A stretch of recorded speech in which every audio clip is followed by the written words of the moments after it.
Right, g'day folks. Today I thought I'll do a little video to cover my entire cookware collection, or my fleet as I call it, and just to explain a little bit about each piece, and hopefully it will help to give you some ideas or inspiration for your own collection. So first of all, now this set, it actually took me about a year to fine-tune it to get the set optimized and what works best for me. So you know, that's to avoid duplicates, or that's to fill any gaps that I did have in the collection. So yeah, it took me about a year, and so at this point, for now, I'm pretty happy with it. So which is why I thought it's time to make this video. And now, just in summary, so the set is basically a stainless steel set, complemented by a couple of other pieces. Okay, so let's get into it piece by piece. So let's start with my copper pieces, two copper pieces. These are what I purely call hobby pieces, because I technically don't need them. I just wanted a couple of copper pieces to my collection to make it look good. Let's put it that way. So this is a Demeyere 24cm saute pan that you've seen in my other previous videos, and this is a 20cm Falk saucepan. So I just basically use these whenever I feel like it, you know, for whatever purpose, oatmeal sauces, heating soups, doing a bit of sauteing. If I feel like picking up a copper piece on the day, then these are my go-to pieces. Okay, so yeah, technically I don't need them, but just there as a bit of a hobby. Now, this is the only cast iron piece I have in my collection, and this is to supplement my main fleet of stainless steel pieces. And this piece really only has two purposes. First is to fry eggs, which is still a bit of a challenge in my stainless steel. And secondly, this is to for when I need to cook delicate fish. So these are the only two purposes that I use this pan for. The other reason I tend not to use this pan a lot is, I mean, I'm not really a cast iron guy. That's the first thing. And secondly, I don't find this pan, the heat distribution on my electric stove is not really that good. So I think, you know, to get the best out of cast iron, you really need a gas stove. So now let's move on to the main fleet of stainless steel pieces. These two are my among my favorites of all the pieces that I have, especially this 24cm Proline 7. So these are the Atlantis or Demeyere Proline 7 skillets.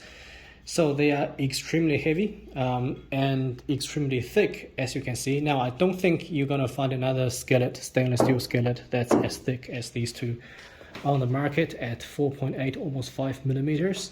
Now, with that extreme thickness, it means you get extremely good heat retention. Okay, so a typical cast iron does not even come close to this in terms of heat retention, but the only difference is that this is much more expensive than a typical cast iron piece, so that's the only disadvantage.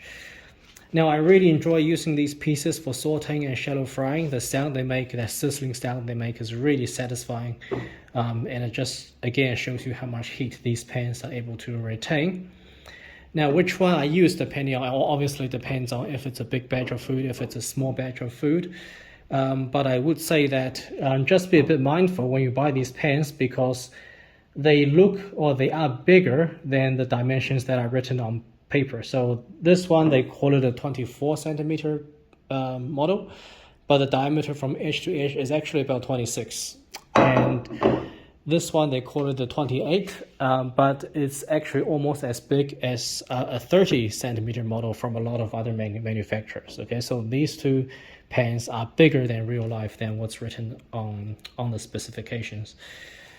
And with this pan, this is also my go-to pan for frittata, which might surprise you, because, you know, eggs you typically want to do it in a non-stick or stainless steel, but I have no problems with sticking in this one, just with a little bit of oil or butter, okay, with the frittata. So really enjoy using these two pieces. Now let's move on and look at another piece.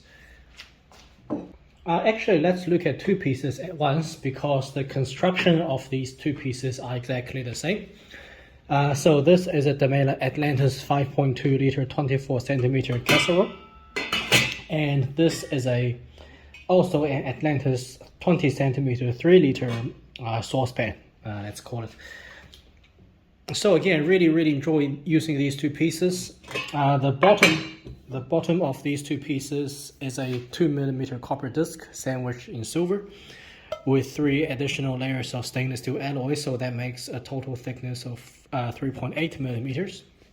They distribute heat extremely well, and they also hold on to heat extremely well, but not as in terms of the heat retention, so not as much as the Proline, but still very good. Now this 5.2 liter pan, I was able to pick up. Well, I had a voucher from my work, so I only ended up paying 100 euros for it, so which is, you know, obviously tremendous value for money. Now this is just a great multi-purpose piece. You can use it for many things. I use it for soups. I use it for if it's a small batch of stock. I use it for stews, braises, beef stews, for example, which I have another pan for if it's a bigger batch. I also use this if I wanted to make a big batch of chili or a big batch of pasta sauce. So really fantastic multi-purpose piece. And this 3 liter piece is the same. So this tends to do a lot of the small jobs, you know, reheating soups, or if I just want to make a small batch of something, sauces. What else do I make? Have a look.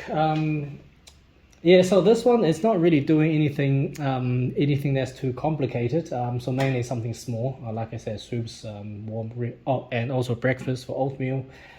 But still, I really enjoy using these two pieces. Really great pieces, yeah, tremendous value for money.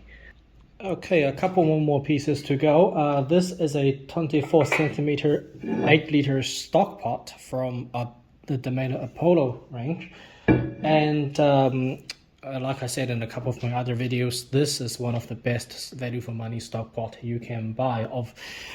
With this very thick bottom, not only can you use this for stock, but you can use it for basically anything you like. It's especially good for searing with this very thick bottom, just like the Atlantis. So you could also use this to make soups, stews, for example. Okay. Now I did think about changing this to the Atlantis just so I have commonality across my collection of cookware, but so far I haven't done that yet because this pan, it just works so well. I really like it, so I really don't see the need to spend that extra 100 euros, because if I was to sell it, then obviously I'm not going to give all of my money back for it. It's a bit of a pointless spend of my money. So so for now I'm holding on to this. But like I said, it works very well, and you can't go wrong with a pan like this. This is the last pan we're going to look at, and this is an absolute heavyweight, which is why I kind of saved it to last. What stands out about this pan, and by the way, this is a 28 centimeter Fissler Rondeau, so about 4 liters in capacity. Now what stands out about this pan is the extremely thick bottom, okay, and the heat retention in this pan or in this bottom is extreme. You know, I did just say that the Demeyere pans, they're very good at retaining heat, and they are very good at retaining heat, but they don't come close to what this Fissler can do. And I don't think you're going to find another pan on the market that can retain heat as, okay, well, that could be an inaccurate statement, but let's say you will struggle to find another piece on the market that retains heat as much as the bottom of this Fissler pan. So what that means is that the searing in this pan, searing meat, for example, is going to be fantastic.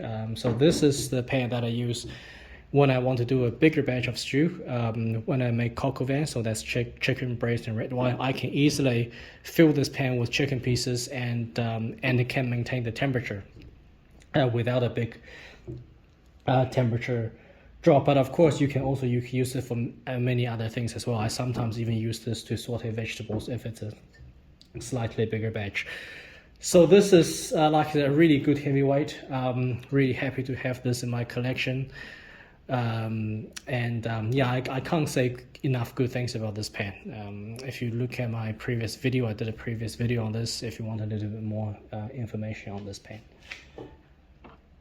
So just a quick summary, as I mentioned, yeah, this set, it did take me about a year to optimize. So throughout the year, I was buying some pieces, getting rid of some pieces until I found a collection that I was happy with. And of course, if my situation changes, then I may make further changes. But I think for now, I'm pretty happy with what I've got now. So notice that all of these pieces in the collection are pieces that you can use for a lifetime, for multiple lifetimes, and there are no non-stick pieces in the set. I think I will do another video to discuss the issue of non-stick cookware, but I'm a firm believer that there is no place in anybody's kitchen for a non-stick pan. I mean, it's false economy, right? I mean, why would you buy a pan that you're just going to have to throw out at some point in time? Why not buy a pan that can last you a lifetime? So that's how I think about it anyway. So I hope you enjoyed this little overview of my current collection, and I'll see you in the next video.